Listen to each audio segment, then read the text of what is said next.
है दोस्तों, चलिए आज का नया हमारा टॉपिक क्या है। पिछले क्लास में हम लोगों ने क्या बात किया था, शायद speed control of DC drive के बारे में हम लोगों ने बात किया था। आज देखिए हम लोग बात करने वाले हैं speed control of synchronous motor. अब हम लोग कैसे सिंक्रोनस मोटर की स्पीड को कंट्रोल करेंगे इसके बारे में हम लोग जानने वाले हैं। अच्छा, सिंक्रोनस मोटर आप लोगों ने अब तक पढ़ लिया होगा।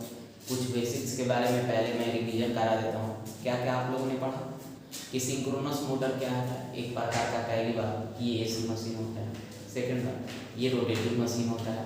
आप जानते हैं कि कोई भी रोटेटिंग मशीन होता है उसका दो पार्ट होता है, एक स्टेटर पार्ट एक रोटर पार्ट। अब स्टेटर रोटर की बात करें तो स्टेटर क्या होता है आपका स्टैटिक पार्ट होता है, रोटर रोटेटिंग पार्ट होता है, ठीक है। अब इसके बाद मैंने बात करूँ तो आपका जो स्टेटर पर रखा जाता है, आप जानते हैं कि रोटेटिंग मशीन में दो प्रकार के वाइंडिंग्स यूज किए जाते हैं। एक तो आपका फील्ड होता है, एक आर्मेचर वाइंडिंग होता है, ठीक है। अब अपने डीसी मशीन में क्या देखा था कि उसके रोटर पर आपकी आर्मेचर वाइंडिंग रखी होती है, लेकिन आपने क्या देखा कि उसके रोटर पर आर्मेचर और स्टेटर पर क्या रखी जाती थी, फील्ड वाइंडिंग रखी जाती थी।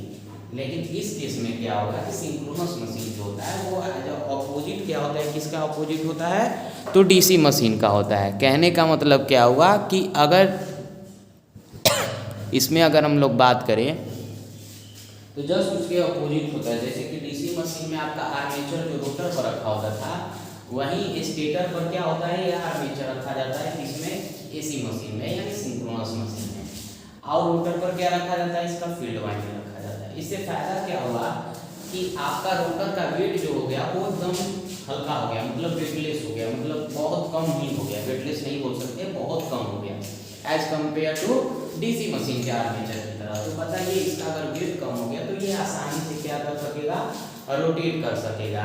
और सेकेंड बात क्या होगा कि इसका स्पीड भी क्या होगा, बहुत ज़्यादा होगा as compare to DC machine. और इसमें मेंटेनेंस भी हमको कम करना पड़ेगा, क्योंकि आर्मेचर का काम क्या था, वहाँ पे करंट को कैरी करना, फील्ड वाइंडिंग का हमेशा मैग्नेट बनाने का काम होता है।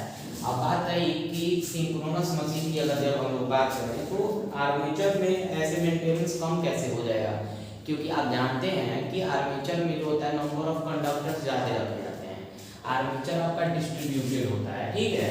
तो डिस्ट्रीब्यूटेड वाइंडिंग का जब हम लोग यूज करते हैं सॉरी, तो ऑब्वियस बात है नंबर ऑफ कंडक्टर उसमें ज़्यादा होंगे, और जब नंबर ऑफ कंडक्टर उसमें ज़्यादा होंगे तो क्या होगा बताइए आप लोग।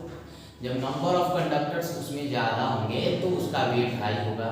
वेट हाई हुआ, जब वो रोटेट करेगा डीसी मशीन में अगर हम लोग बात करें तो रोटेट करेगा तो ऑब्वियस बात है उसमें मैकेनिकल थोड़ा बहुत वाइब्रेशन होगा वेट हाई होने के चलते।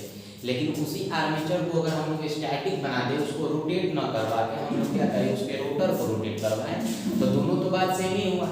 क्योंकि Faraday law of electromagnetic induction क्या बोलता था, आपने दो प्रकार के ईएमएफ पढ़ा था, स्टैटिकली इंड्यूस्ड ईएमएफ, एक आपका रोटेटिंग इंड्यूस्ड ईएमएफ पढ़ा था आप लोगों ने, जिसमें हम लोग रोटर को कंडक्टर को अगर क्या करवा के मूव करा के उसको मूव करा के अगर ईएमएफ इंड्यूस करा देते हैं तो उसको हम लोग बोलते हैं क्या, रोटेटिंग मैग्नेटिक रोटेटिंग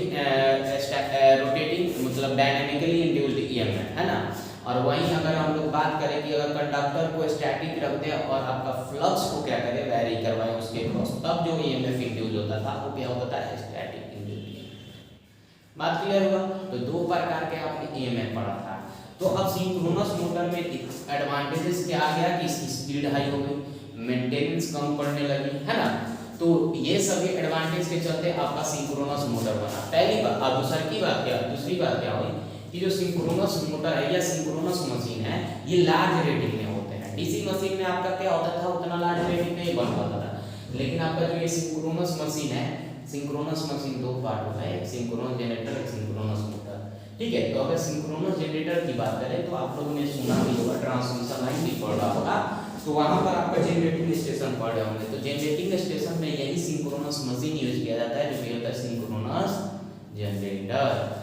अगर यहाँ पर सिंक्रोनस मोटर की बात करें तो सिंक्रोनस जनरेटर क्या करता है, आपका मैकेनिकल को इलेक्ट्रिकल में चेंज करता है, और यही सिंक्रोनस मोटर की मैं अगर बात कर दूँ तो सिंक्रोनस मोटर आपकी इलेक्ट्रिकल एनर्जी को मैकेनिकल एनर्जी में कन्वर्ट कर देता है। सही है, चलिए अब इसके स्पीड को कंट्रोल किया जाए तो आपने क्या, मैंने क्या बोला, ध्यान से सुनिएगा अब कि जैसे ही हम लोग क्या करेंगे इसके स्टेटर पर सप्लाई देंगे तो क्या होगा, सप्लाई देने के बाद कि स्टेटर पर सप्लाई देने के बाद क्या होगा कि ये क्या करेगा कि एमएमएफ जनरेट करेगा। 3 फेज वाइंडिंग होता है इसके स्टेटर पर, जो कि होता है आर्मेचर वाइंडिंग डिस्ट्रीब्यूटेड फॉर्म। तो जब आप सप्लाई लगाते हैं तो क्या होता है कि ये तीनों फेज जो होते हैं 120 डिग्री पर डिस्प्लेस होते हैं। अब जो आप सप्लाई करंट भी देते हैं वो भी क्या होता है, अल्टरनेटिंग इन नेचर होता है। तो क्या होता है, उससे एक रोटेटिंग मैग्नेटिक फील्ड बनता है, या फिर कहीं रोटेटिंग मैग्नेटिक एमएमएफ बनता है। वो एमएमएफ एनएस स्पीड से रोटेट करता है। अब इसी एनएस स्पीड से रोटेट करता है और आप क्या करते हैं, सिंक्रोनस मोटर के रोटर पर आप कौन सा सप्लाई देते हैं, डीसी सप्लाई, जो कि फील्ड वाइंडिंग को एनर्जाइज करता है। और फील्ड वाइंडिंग क्या करता है, साइलेंट पोल टाइप होता है आपका फील्ड वाइंडिंग, तो वो मैग्नेट बनाता है। मैग्नेट बनाता है नॉर्थ पोल और साउथ पोल बनाता है। अब ये स्टैटिक होता है नॉर्थ और साउथ पोल, ये तो रोटेटिंग होगा नहीं, क्योंकि डीसी सप्लाई रोटेटिंग होता ही नहीं है, एसी सप्लाई होता है, तो ये रोटेटिंग नहीं होता है। जैसे ही आप आर्मेचर पर क्या देते हैं, सप्लाई देते हैं, तो क्या होता है, रोटेटिंग मैग्नेटिक फील्ड या रोटेटिंग मैग्नेटिक एमएमएफ जनरेट होता है, जो कि एनएस स्पीड से रोटेट करता है। तो जब वो क्या करता है, जब वो रोटेट करता है, जब क्या करता है वो रोटेट करता है, और जब आप रोटर को सप्लाई देंगे नॉर्थ और साउथ, तो ये क्या करेगा, इसको, ये नॉर्थ और साउथ ऐसे खड़ा है और यहाँ से नॉर्थ साउथ बहुत स्पीड से वैरी कर रहा है एनएस स्पीड से, तो ये क्या चाहेगा, इसको पकड़ लूँ। लेकिन क्या होता है कि इसकी स्पीड एनएस के हाई होने के चलते क्या होता है, ये स्पीड को पकड़ नहीं पाता है, जिसके चलते ये सेल्फ स्टार्टिंग नहीं होता है। तो यहाँ से एक बात याद रखिएगा कि सिंक्रोनस मोटर जो होता है वो आपका सेल्फ स्टार्टिंग नहीं होता है। बात क्लियर हुई ना। चलो अब अगर अब बात करें कि सिंक्रोनस मोटर की स्पीड को कंट्रोल किया जाए तो कैसे किया जाए, तो मैंने क्या बोला कि इसमें क्या होता है कि जो आपने एनएस स्पीड से इसका रोटेटिंग मैग्नेटिक फील्ड रोटेट कर रहा है, अगर इसके रोटेटिंग मैग्नेटिक फील्ड के चलते ही इसका रोटर में मोशन आता है, क्योंकि रोटर एक मैग्नेट बनाता है। जब ये इस मैग्नेट को क्या करता है, पकड़ लेता है, जब एक बार ये उसके साथ, क्योंकि हम जानते हैं कि रोटर का फ्लक्स ऑलवेज क्या चाहता है कि हम स्टेटर के फ्लक्स को अचीव कर लें, है ना। तो ये क्या चाहेगा कि मैं स्टेटर के फ्लक्स को अचीव करूं। तो एक बार क्या होगा कि जब इसको एक बार पुश कर दीजिएगा तो ये रोटर के एक बार घुमा दीजिएगा तो ये क्या होगा कि ये एक बार लॉक कर लेगा उसके साथ, और ये रोटर भी रोटेट करने लगेगा। कहने का मतलब क्या हुआ कि रोटर की जो स्पीड है, जो सिंक्रोनस मोटर की स्पीड है, वो किस पे डिपेंड कर रही है, सिंक्रोनस स्पीड पे डिपेंड कर रही है। बात क्लियर हुआ। अब सिंक्रोनस स्पीड बराबर कितना होता है, तो सिंक्रोनस स्पीड क्या होता है, सिंक्रोनस स्पीड को हम लोग बेसिकली होता है एनएस से डिनोट करते हैं, ठीक है। अब सिंक्रोनस स्पीड एनएस बराबर होता है 120F/P। P is the number of pole, F is the supply frequency, ठीक है। अब देखिएगा, अब मुझे क्या करना है कि सिंक्रोनस मशीन की स्पीड को कंट्रोल करना है। तो अगर आप चाह रहे हैं कि आप दो प्रकार से आप क्या कर सकते हैं, सिंक्रोनस मशीन की स्पीड को कंट्रोल कर सकते हैं, एक तो फ्रीक्वेंसी से, एक पोल को वैरी करके। लेकिन आप मुझे एक रीजन बताइए, क्या आप एक बार सिंक्रोनस मशीन में अगर पोल फिक्स हो जाएगा तो बार बार आप पोल को चेंज कीजिएगा? नहीं कीजिए। एक बार कंस्ट्रक्ट कर दीजिएगा 4 पोल के लिए, 2 पोल के लिए, 6 पोल के लिए मशीन को, जितना भी पोल के लिए आगे एक बार अगर आप मशीन को कंस्ट्रक्ट कर लेंगे तो क्या आप बार बार उसके कंस्ट्रक्शन में चेंज करेंगे? नहीं ना, क्योंकि वैसे क्या हो जाएगा, आपका बहुत कॉस्टली हो जाएगा और टाइम कंज्यूमिंग हो जाएगा, तो वो आपका डिजायरेबल नहीं होता, ठीक है। तो इसका मतलब क्या हुआ, इसको तो वैरी नहीं कर सकते, आप किसको कर सकते हैं, वैरी फ्रीक्वेंसी को कर सकते हैं। जब आप वैरी फ्रीक्वेंसी को करके इसकी स्पीड को कंट्रोल करिएगा तो यहाँ पर क्या होता है, सिंक्रोनस मशीन जो होता है वो 2 मोड में ऑपरेट करना स्टार्ट कर देता है। पहले मोड को हम लोग बोलते हैं ट्रू सिंक्रोनस मोड और दूसरे को हम लोग बोलते हैं सेल्फ कंट्रोल मोड बोलते हैं। अब ये ट्रू सिंक्रोनस मोड क्या होता है, ध्यान रखिएगा। ट्रू सिंक्रोनस मोड में क्या करते हैं, ट्रू सिंक्रोनस मोड में क्या करते हैं, एक मिनट रुकिए।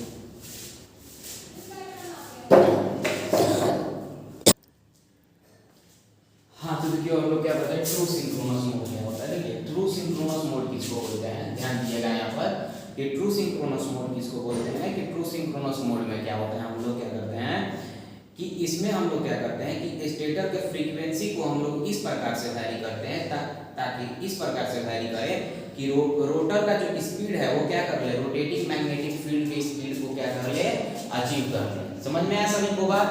इसमें क्या किया जाता है सॉरी, इसमें क्या किया जाता है कि ट्रू सिंक्रोनस मोड में क्या किया जाता है कि स्टेटर की जो फ्रीक्वेंसी है, जो ये स्टेटर की फ्रीक्वेंसी है, ये जो स्टेटर की फ्रीक्वेंसी एफएस है, स्टेटर की फ्रीक्वेंसी को इस प्रकार से तय किया जाता है कि जो रोटर का स्पीड होता है इसका एना, इसको इस प्रकार से वैरी किया जाता है ताकि ये रोटर का स्पीड जो है वो स्टेटर के थ्रू जो रोटेटिंग मैग्नेटिक फील्ड जनरेट हुआ होगा, जो एन एस स्पीड से रोटेट कर रहा होगा, ये रोटर स्पीड इसको क्या कर ले, अचीव कर ले।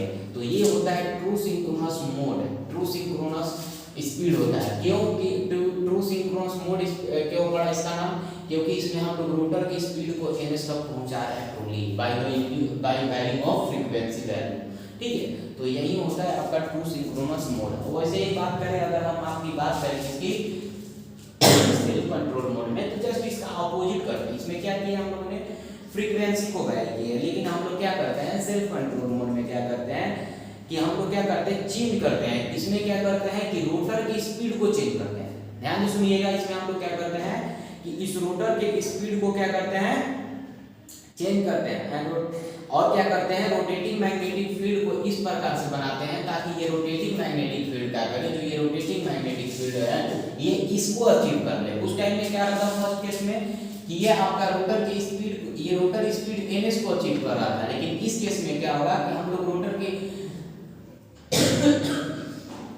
इस प्रकार से वैरी करेंगे ताकि ये एनएस जो है एनआर को अचीव कर ले। तो सेल्फ कंट्रोल मोड और ट्रू सिंक्रोनस मोड देखिए एक दूसरे के ऑपोजिट हो रहे कि नहीं, तो ये दोनों जो होते हैं मोड एक दूसरे के ऑपोजिट होते हैं। और ये दोनों मोड कैसे क्या होते हैं, ऑब्टेन होते हैं जब आप स्टेटर की फ्रीक्वेंसी को वैरी कर रहे होंगे। तो समझ में आया, नहीं समझ में आया एक बार रिवाइंड कीजिए लेक्चर को, फिर से सुनिए और नोट्स पढ़िएगा, ठीक है। फिर भी डाउट रहता है तो आप हमसे पूछ सकते हैं, ठीक है। अभी समझ में आया दो मोड, नहीं समझ में आया तो इसको रट लीजिए, याद कर लीजिए कि इसमें क्या किया जाता है कि फ्रीक्वेंसी को वैरी करके आप लोग क्या करते हैं, हम लोग रोटर की स्पीड को क्या करते हैं, स्टेटर के स्पीड के, स्टेटर के जो रोटेटिंग मैग्नेटिक फील्ड है जो एनएस से रोटेट कर रहा है उसके जैसा बनाते हैं। किस मोड में, तो ट्रू सिंक्रोनस मोड में। सिर्फ कंट्रोल मोड में क्या करते हैं, तो क्या करते हैं कि रोटर की स्पीड को वैरी करते हैं और रोटर की स्पीड को इस प्रकार से वैरी करते हैं ताकि एनएस जो है इस रोटर की स्पीड को अचीव कर ले। बात क्लियर हुई। चलिए अब नेक्स्ट हमारा क्या है, ये अब हम लोगों ने सेल्फ कंट्रोल मोड और ट्रू कंट्रोल मोड जान लिया। अब हम लोग बात करते हैं कि सेल्फ कंट्रोल मोड क्या होता है। तो देखो सेल्फ कंट्रोल मोड के थ्रू हम लोग ऐसे सिंक्रोनस मशीन, सिंक्रोनस मोटर की स्पीड को कंट्रोल करेंगे। तो देखिए कुछ कंस्ट्रक्शन मैंने बताया है, अब ध्यान दीजिएगा। अब मैं बता रहा हूँ कंस्ट्रक्शन मैंने क्या किया है, यहाँ पर दो कन्वर्टर्स का यूज किया है। एक फर्स्ट कन्वर्टर ये है, सेकंड कन्वर्टर ये है। अब यहाँ पर एक कंस्ट्रक्शन में आप लोग देख रहे हैं कि जो फर्स्ट कन्वर्टर है इसमें जो थायरिस्टर यूज किए गए हैं ये ऑपोजिट है सेकंड कन्वर्टर के कंपेयर में। आप लोगों ने डुअल कन्वर्टर में भी आप लोगों ने देखा होगा कि मोटर के प्रॉपर ऑपरेशन के लिए हम लोग क्या कर देते हैं, डुअल कन्वर्टर में भी ये जो थायरिस्टर होते हैं इनको क्या कर देते हैं, ऑपोजिट कर देते हैं और इसको ऑपोजिट कर देते हैं। वैसा ही कंस्ट्रक्शन कुछ इस प्रकार है, लेकिन वैसा उसका कुछ रिलेशन नहीं है, ध्यान रखिए। अब क्या होता है कि ये जो आप बना रहे हैं, ये जो मैंने बनाया है थायरिस्टर, ये फर्स्ट जो केस है, जो फर्स्ट साइड का है, यानी सोर्स साइड का जो थायरिस्टर यूज किया गया है, आज मैं यहाँ पर क्या मानूंगा, डायोड क्या बोलते हैं, रेक्टिफायर की तरह मानूंगा। ये जो आपका कन्वर्टर है वो रेक्टिफायर की तरह काम करेगा और जो लोड साइड का जो कन्वर्टर है वो किसकी तरह काम करेगा, इन्वर्टर की तरह काम करेगा। अब ये इन्वर्टर की तरह कब काम करेगा, तो देखिए यहाँ पे ध्यान दीजिएगा, मैंने क्या बोला कि सोर्स साइड का कन्वर्टर, यदि आप चाहें तो इसको क्या कीजिएगा, इसको सोर्स साइड के कन्वर्टर को आप क्या कर सकते हैं, इन्वर्टर की तरह भी ऑपरेट करा सकते हैं। अब ये इन्वर्टर की तरह ऑपरेट कब करेगा, तो इसका वैल्यू जो है फायरिंग एंगल पे डिपेंड करेगा। यदि आप फायरिंग एंगल का वैल्यू 90 से 180 डिग्री के वैल्यू में रखते हैं, ठीक है, तब उस कंडीशन में आपका जो ये लोड है सोर्स साइड का जो कन्वर्टर है वो इन्वर्टर की तरह काम करेगा। और उसी प्रकार अगर मैं बात करूं इस लोड साइड के कन्वर्टर की बात करूं, तो अगर आप इसको 0 से 90 डिग्री के फायरिंग एंगल पर इसको ऑन कीजिएगा तो ये एज ए रेक्टिफायर की तरह काम करेगा। समझ में आया? फिर से मैं रिपीट करता हूं कि यदि आप इसको इन्वर्टर की तरह ऑपरेट कराना चाहते हैं तो इसके फायरिंग एंगल को 90 से 180 डिग्री के बीच में क्या कीजिए, वैरी कीजिए।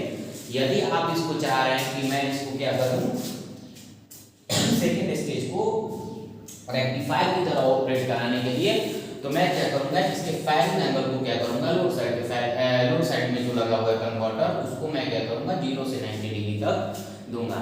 अगर आप इसको 0 से 90 दिए तो ये रेक्टिफायर की तरह काम करने लगेगा, और यदि आप इसको 90 से 180 के फायरिंग एंगल दीजिएगा तो ये इन्वर्टर की तरह काम करेगा। तो मैं पहला केस मान लेता हूँ कि ये पहला मोड है, ये रेक्टिफायर की तरह काम होगा, क्योंकि मैं इसमें अल्फा फायरिंग एंगल की वैल्यू 0 से 90 डिग्री है। ठीक है। सेकंड कंडीशन की अगर मैं बात करूँ तो सेकंड कंडीशन में हम लोग क्या करेंगे, तो ये इसके 90 से 180 डिग्री फायरिंग का एंगल प्रोवाइड करेंगे। अब इससे क्या होगा, देखो अब ध्यान से सुनना, थोड़ा सा हम कंस्ट्रक्शन की बात कर रहे हैं। तो आपने क्या किया, मैंने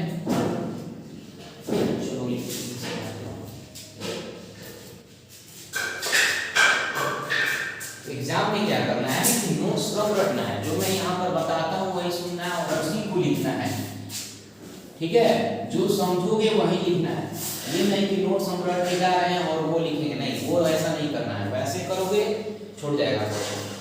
ठीक है, जो समझाएंगे वही समझ के बस लिख देना है, ज्यादा कुछ नहीं। ध्यान से अगर मैं बात करूं तो मैंने क्या बोला कि आपने पहले क्या दिया, 3 फेज सप्लाई किया, 3 फेज एसी सप्लाई आपने दिया। उसके बाद आपने क्या किया, 3 फेज एसी सप्लाई को दिया तो ये रेक्टिफायर सर्किट से गया, रेक्टिफायर कन्वर्टर से गया। जब आप 3 फेज सप्लाई को किसमें दिया आपने, तो यहाँ पर आपने क्या लगाया, कन्वर्टर लगाया। कौन सा कन्वर्टर, तो रेक्टिफायर की तरह, जो कन्वर्टर रेक्टिफायर की तरह काम कर रहा है।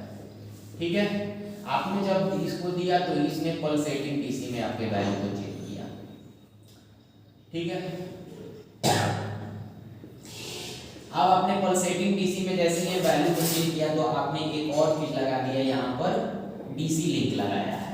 अब ये डीसी लिंक क्या करेगा, तो आपके पल्सेटिंग डीसी को पीओडीसी में चेंज कर देगा।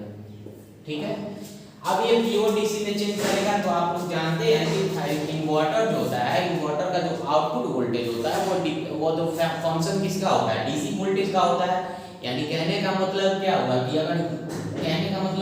कि इसका जो वोल्टेज आउटपुट मिलेगा, जो कि सिंक्रोनस मशीन में जाएगा, वो किस पे डिपेंड करेगा, ये जो डीसी वोल्टेज आएगा VDL, इस पे डिपेंड करने वाला है। ठीक है, पहले लेक्चर में भी मैंने बताया था। तो देखो यहाँ पे 3 फेज एसी सप्लाई दिए, रेक्टिफायर सर्किट से फ्लो होगा, यहाँ पर पल्सेटिंग डीसी आया होगा, पल्सेटिंग डीसी लिंक से जाएगा तो पीओडीसी बनेगा, फिर ये इन्वर्टर के क्रॉस डीसी जाएगा। तो इन्वर्टर अब क्या करेगा कि आपके जो डीसी वैल्यू है इसको एसी में चेंज करेगा, पहली बात। सेकंड बात क्या है कि ये क्या करेगा, आपके डिजायर्ड फ्रीक्वेंसी पर चेंज करेगा। अब डिजायर्ड फ्रीक्वेंसी कहने का मतलब आप जितना आप चाहते हैं, जितना आप कीबोर्ड से माउस से देंगे इनपुट, उतना के हिसाब से ये क्या करेगा, उतना फ्रीक्वेंसी यहाँ पर जनरेट कर देगा, है ना। अब फ्रीक्वेंसी कैसे जनरेट करेगा, तो आप कहेंगे कि सर आप क्या कीजिए, एक ट्रिगरिंग सर्किट लगाइए या फिर आप माउस में उसका कॉम्बिनेशन लगा होगा, इसके फायरिंग एंगल को आप कंट्रोल कर लीजिए, यानी ट्रिगरिंग सर्किट के थ्रू अगर इसके फायरिंग एंगल को कंट्रोल कर लीजिएगा तो इसके टाइम पीरियड को आप कंट्रोल कर सकते हैं, यानी टर्न ऑफ टाइम को, टर्न ऑन टाइम को। यदि आप टर्न ऑन और टर्न ऑफ टाइम को अगर आप क्या कर लेते हैं, कंट्रोल कर लेते हैं, तो उससे क्या होगा कि आपका टाइम पीरियड कंट्रोल हो जाएगा। और टाइम पीरियड कंट्रोल हो जाएगा तो आप जानते हैं कि टाइम पीरियड जो होता है इनवर्सली प्रोपोर्शनल टू फ्रीक्वेंसी। यदि आप इसके टाइम पीरियड को कंट्रोल कर लिए तो इसकी फ्रीक्वेंसी को कंट्रोल कर लेंगे, और आप अगर फ्रीक्वेंसी को कंट्रोल कर लिए तो इसकी स्पीड को आप आसानी से कंट्रोल कर लोगे। समझ में आया बात, क्लियर हुआ? फिर से मैं बता रहा हूँ, ध्यान से सुनो। मैंने क्या बोला, मैंने 3 फेज एसी सप्लाई लगाया, यहाँ पर रेक्टिफायर सर्किट है, डीसी पल्सेटिंग डीसी आएगा, पल्सेटिंग डीसी के बाद इसने पीओडीसी चेंज किया, फिर ये आपका लगाया इन्वर्टर सर्किट। इन्वर्टर क्या करेगा, आपके डिजायर्ड फ्रीक्वेंसी लेवल पर एसी वोल्टेज देगा। एसी वोल्टेज आप सिंक्रोनस मशीन को देंगे, सिंक्रोनस मशीन में स्टेटर पर जैसे ही सप्लाई जाएगा तो उसे एक 3 phase rotating magnetic field generate होगा या रोटेटिंग एमएमएफ जनरेट होगा। अब ये एमएमएफ एनएस स्पीड से रोटेट करेगा। अब एनएस स्पीड कितना होगा वो किस पे डिपेंड करेगा, तो फ्रीक्वेंसी के वैल्यू पर। अब ये फ्रीक्वेंसी के वैल्यू कैसे हम कंट्रोल करेंगे, तो इस थायरिस्टर में जो लगा होगा, थायरिस्टर इसके अंतर्गत एससीआर लगा होगा, उसके turning on turning of process को कंट्रोल करके, कहने का मतलब उसके टाइम पीरियड को कंट्रोल कर लेंगे। यदि टाइम पीरियड को कंट्रोल कर लेंगे तो फ्रीक्वेंसी कंट्रोल हो जाएगा, फ्रीक्वेंसी कंट्रोल हो जाएगा तो स्पीड कंट्रोल हो जाएगा। बात क्लियर हुआ, सभी को समझ में आया? चलो अब देखो, अब यहाँ पर तो है मेरा स्पीड कंट्रोल हो गया, समझ में आया इतना बात। अब ध्यान देना, इसमें मैं एक और पॉइंट बताऊंगा कि आपका जो सिंक्रोनस मोटर है ये अपने आप कैसे ऑफ होगा। तो यहाँ पर क्या होता है, एक पॉइंट आता है लोड कम्यूटेटेड थायरिस्टर। यहाँ पर क्या हम लोगों ने यूज किया है, यहाँ पर हम लोगों ने लोड कम्यूटेटेड थायरिस्टर का यूज किया गया है। अब लोड कम्यूटेटेड थायरिस्टर कहने का मतलब क्या हुआ, देखो कम्यूटेटेड का कहने का मतलब क्या होता है, देखो यहाँ पर हम लोगों ने क्या किया है, लोड कम्यूटेटेड थायरिस्टर कहने किया है। लोड कम्यूटेटेड थायरिस्टर कहने का मतलब क्या हुआ कि इसके सर्किट को इस प्रकार से डिजाइन किए हैं कि ये अपने आप ऑफ हो जाएगा। कब ऑफ होगा, ध्यान से देखो। कम्यूटेटेड का मतलब क्या हुआ, ऑफ करने प्रोसेस को, टर्निंग ऑफ प्रोसेस को हम लोग क्या बोलते हैं, कम्यूटेटेड बोल रहे हैं, कम्यूटेटेड बोलते हैं। देखो लोड कम्यूटेटेड कहने का मतलब लोड को ऑफ करना। तो कैसे ऑफ होगा, ध्यान से देखना। मैंने क्या बोला कि जो इसका इन्वर्टर का वोल्टेज होगा वो VDL पे डिपेंड करेगा। अब देखो तुमने सप्लाई दिया तो VDL आया, अब ये VDL इसके क्रॉस को पैरेलल में तो सेम ही होगा लगभग। अब देखो अब यहाँ पर आपका VDL आया, ये VDL क्या करेगा, AC वोल्टेज में चेंज करेगा। अब ध्यान दो, जब अब ये बताओ कि इसके क्रॉस जो वोल्टेज जनरेट होगा, ध्यान से देखना, इसके क्रॉस जो वोल्टेज जनरेट होगा इसके कंपेयरिंग में हाई होगा लो होगा, तो तुम बोलोगे लो होगा क्योंकि बीच में ड्रॉपेज किया है। बात की देखो मैग्नीट्यूड की मैं बात कर रहा हूँ, ठीक है, अभी कुछ आएंगे होंगे कि नहीं बात कर रहा हूँ, मैं मैग्नीट्यूड की बात कर रहा हूँ। तो आपने VDL लगाया तो ये VDL जो वोल्टेज होगा इससे हाई होगा तो आपका करंट कैसे फ्लो होगा, ठीक है। करंट जब आपका इस प्रकार से फ्लो होगा तो आराम से आपका सिंक्रोनस मोटर जो है आराम से ऑपरेट करेगा। लेकिन क्या मैं करूँ, यहाँ से अगर सप्लाई के वैल्यू को कम कर दूँ तो VDL कम हो जाएगा। जब VDL कम हो जाएगा तो ऑपोजिट डायरेक्शन से ये करंट फ्लो होगा, नहीं होगा। थायरिस्टर यूनिडायरेक्शनल होता है, वो डायरेक्शन नहीं होता है, ठीक है, समझ में आया। तो उस कंडीशन में क्या हो जाएगा, करंट यहाँ पर अब इधर से करंट का वैल्यू वो फ्लो होगा नहीं, तो I का वैल्यू 0। अब I का वैल्यू 0 तो मतलब थायरिस्टर क्या ऑफ हो जाएगा। जैसे ही थायरिस्टर ऑफ हो जाएगा तो सिंक्रोनस मोटर अपने आप बंद हो जाएगा, समझ में आया। इसलिए बोला जाता है इसमें हम लोग लोड कम्यूटेटेड थायरिस्टर का यूज करते हैं। और देखो इस प्रकार से आपका जो है सेल्फ कंट्रोल हो गया कि नहीं, मोटर का स्पीड अपने आप ऑफ हो गया कि नहीं, जैसे हम लोगों ने सप्लाई को कम किया। बात क्लियर हुआ। तो ये प्रोसेस होता है, उम्मीद करता हूँ इतना समझ में आया होगा। और कुछ बचा इसमें, मेरे ख्याल से नहीं, बस इतना ही। नोट्स को पढ़िएगा, कुछ अगर टॉपिक रह जाता है तो क्या होता है कि ऐसे ऑनलाइन पढ़ाने में अगर आप लोग ऑफलाइन आते हैं तो हमको पढ़ाने में क्या होता है कि हम एक एक पॉइंट को देख लेते हैं। अब ऑनलाइन में कितना माइंड में एट अ टाइम आता है, बताते चल जाते हैं, ठीक है। तो ऐसे क्या होता है कि अगर ऑफलाइन में बहुत बेनिफिट होता है कि आप लोग को हर एक टॉपिक टच हो जाता है।